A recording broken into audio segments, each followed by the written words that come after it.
Hello, good morning. Nandito tayo ngayon. Samahan niyo ako mamitas ng gulay sa aming munting hardin. Ayan, dito tayo may ang aming hardin ay nasa rooftop.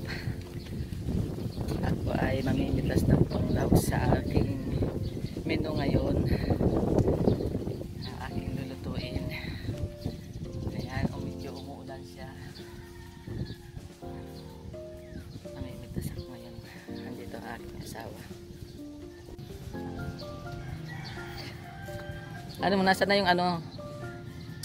Pipitasin natin. Sili? Oo. Ito ang aming pipitasin na sili. Sinilang ko at ko. Maulan, kasi namamatay bagay. Nabababad sa ulan ng ugat nito. Nasaan pa? Kasi na ano yung pitasin mo, nagtagay ko na, ilay mo na. Gagawin. Alin dyan, mga lahat yan, pipitasin na? Ayun, pwede na yung Ito. magugulang. Dito yung bata ko. Yung ganito ng huli. Gayang ko pipitas na. Ito. Siya na ito. Ginagayang taas. Saan yan? Ito. Malaki na din baga yan. Oo, siya ito. Iba na ang kulay niya.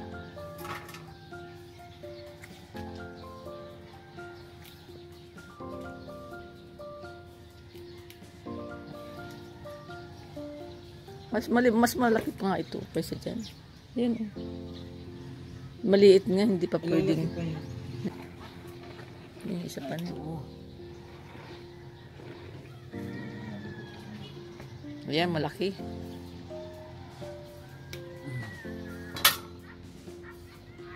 Tingnan niya. Ayan, dami. Sa maliit ng napasok. Pwede na. Tama na yan? Ilan na ito? 2, 4, 6, 8, 10. 10. Ano, tama na yan.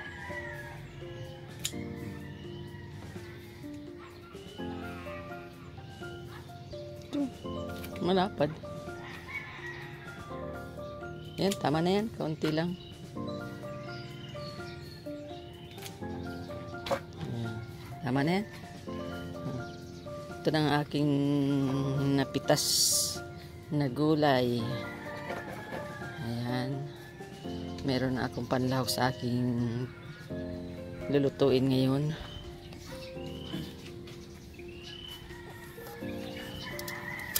Yan, bababa na ako. Welcome po sa aking kusina. Ito, magluluto na naman tayo ng isang simpleng recipe lang po. Ayan, panoorin niyo po ang aking pagluluto.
iluluto ngayon ang Dynamite, hipon or serms. Ayan po, napakasarap po at napakadali lang naman pong gawin. Subukan nyo po.